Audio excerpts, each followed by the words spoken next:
दोस्तों, डायबिटीज की बीमारी इतनी बुरी क्यों है? डायबिटीज आपके शरीर के किस भाग को नुकसान पहुंचाती है? शरीर में सिर्फ 4 टिश्यूज ऐसे हैं जिनको डायबिटीज नुकसान पहुंचाती है। लेकिन अगर डायबिटीज इन टिश्यूज को नुकसान ना पहुंचा पाए तो फिर शायद डायबिटीज होने के बावजूद भी आपको चिंता नहीं करनी पड़ेगी। आपको डायबिटीज तो होगी, लेकिन यह आपके शरीर को कोई नुकसान नहीं पहुंचा पाएगी। तो आज के इस वीडियो में मैं आपको बताऊंगा कि आप डायबिटीज से जुड़ी बीमारियों से कैसे बच सकते हैं। मैं आपको 5 विटामिन के बारे में बताऊंगा जो आपको डायबिटीज से जुड़ी इन बीमारियों से बचाएंगे। तो वह कौन से 4 टिश्यूज हैं जिनको डायबिटीज नुकसान पहुंचाती है? नंबर 1 आंखें, नंबर 2 खून की नसें जो आपके दिल से होकर गुजरती हैं, नंबर 3 नर्वस सिस्टम जिसमें आपका दिमाग भी शामिल है, और नंबर 4 आपकी किडनी। इसके अलावा डायबिटीज शरीर के किसी और भाग के ऊपर शायद ही कोई बुरा असर डालती है। शुगर आंख के रेटिना को खराब कर सकती है। रेटिना एक मुख्य नर्व टिश्यू है जो दिमाग के बाहर स्थित है। यह आसपास की जानकारी को इकट्ठा कर आपके दिमाग तक पहुंचाता है ताकि आप देख सकें।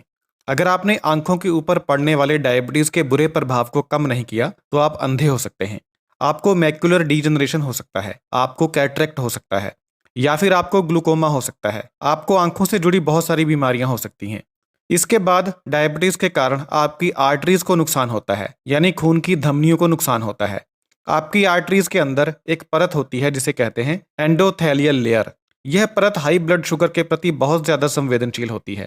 इस परत के ज्यादा संवेदनशील होने के कारण ही जब खून में शुगर का लेवल बहुत ज्यादा रहने लगता है तो आर्टरीज के अंदर ब्लॉकेज पैदा होती है और खून के थक्के जमने लगते हैं। इससे दिल की मांसपेशियों को जाने वाले खून का प्रवाह कम होता है और आपके दिमाग को जाने वाले खून का प्रवाह भी कम होता है। जब हाई शुगर वाला खून आपके दिमाग से होकर गुजरता है तो इससे आपको डिमेंशिया हो सकता है, अल्जाइमर डिजीज हो सकती है, पार्किंसन डिजीज हो सकती है, या फिर और बहुत सारी दिमाग से जुड़ी समस्याएं हो सकती हैं। लेकिन सिर्फ आपकी दिमाग की नसों को ही नहीं, आपके शरीर की बाकी नसों को भी नुकसान पहुंचता है। जैसे आपके पैरों के निचले भाग में जो नसें हैं उन्हें नुकसान पहुंचता है। आपको पेरिफेरल न्यूरोपैथी नाम की बीमारी हो जाती है जिसमें आपको पैरों के तलवों में सुन्नपन महसूस होता है, सुइयां चुभती हुई महसूस होती हैं और जलन महसूस होती है। ऐसा आपको हाथों में भी महसूस हो सकता है और हाथों की उंगलियों में भी महसूस हो सकता है। आपका पाचन भी खराब हो सकता है। आपका ऑटोनॉमिक नर्वस सिस्टम भी खराब हो सकता है। अगर नर्वस सिस्टम खराब हुआ तो बहुत सारी बीमारियां लग सकती हैं। शरीर का जो आखिरी टिश्यू डायबिटीज की वजह से खराब होता है वे है kidney tissue. Diabetes kidney fail होने का नंबर 1 कारण है। हाई ब्लड शुगर लेवल सच में किडनी को तबाह कर देता है। किडनी एक फिल्टर होती है जो आपके खून को फिल्टर करती है। जब हाई शुगर वाला खून आपकी किडनी के बीच में से बहता है तो यह किडनी के फिल्टर्स को किसी लोहे को जंग लगने की तरह खराब कर देता है।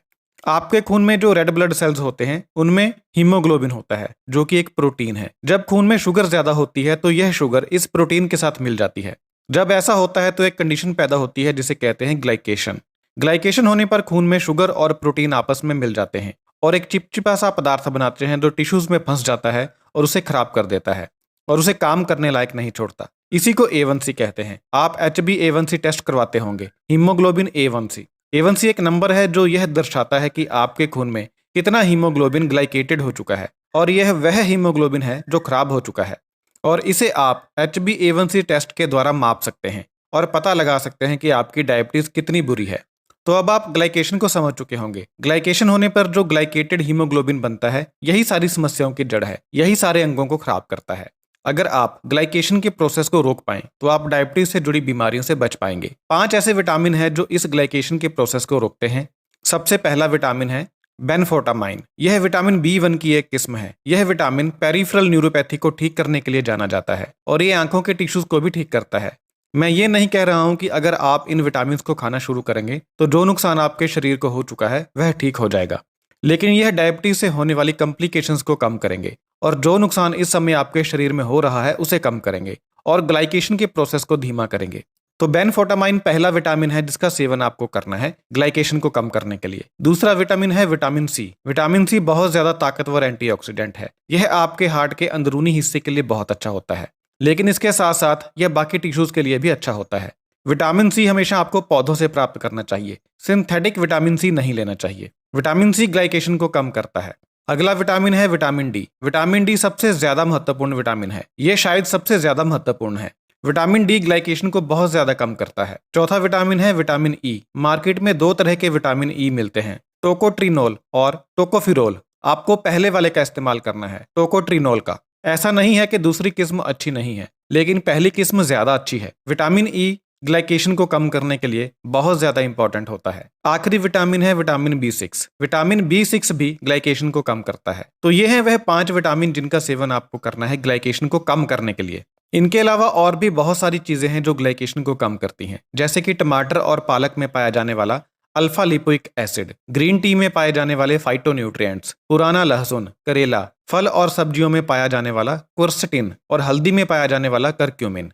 इनके अलावा और भी बहुत सारी चीजें हैं। अगर आप हरी पत्तेदार सब्जियों और तरह तरह के सलाद को मिलाकर एक प्लेट भरते हैं तो आपको इनमें बहुत सारी ऐसी चीजें मिलेंगी जो ग्लाइकेशन को कम करती हैं। इन सब के अलावा अगर आप इंटरमिटेंट फास्टिंग करते हैं या नॉर्मल फास्टिंग करते हैं यानी नॉर्मल व्रत रखते हैं तो इससे ग्लाइकेशन बहुत ज्यादा कम होती है। जब आप व्रत रखते हैं तो शरीर में एक कंडीशन पैदा होती है जिसे कहते हैं ऑटोफेगी।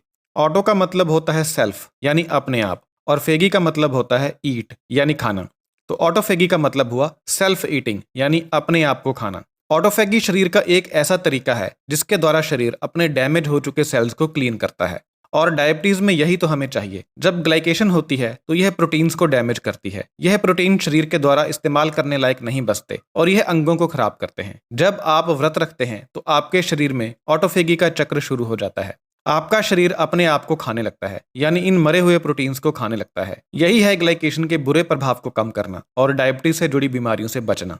जब आप व्रत रखते हैं तो आप बहुत ज्यादा ऊर्जावान महसूस करने लगते हैं। आप में न्यूरोलॉजिकल ब्रेन इंप्रूवमेंट्स होने लगती हैं, हार्ट इंप्रूवमेंट्स होने लगती हैं, इम्यून इंप्रूवमेंट्स होने लगती हैं, ब्लड शुगर इंप्रूवमेंट्स होने लगती हैं, और यह सुधारों की लिस्ट बहुत लंबी है। अपने आने वाले वीडियोज में मैं आपको बताऊंगा कि आप व्रत कैसे रख सकते हैं। आप पूरे दिन का व्रत भी रख सकते हैं और कुछ घंटों का व्रत भी रख सकते हैं। दोनों के फायदे होते हैं। ग्लाइकेशन को कम करने के लिए जो अगला काम आपको करना है वह है एक्सरसाइज करना।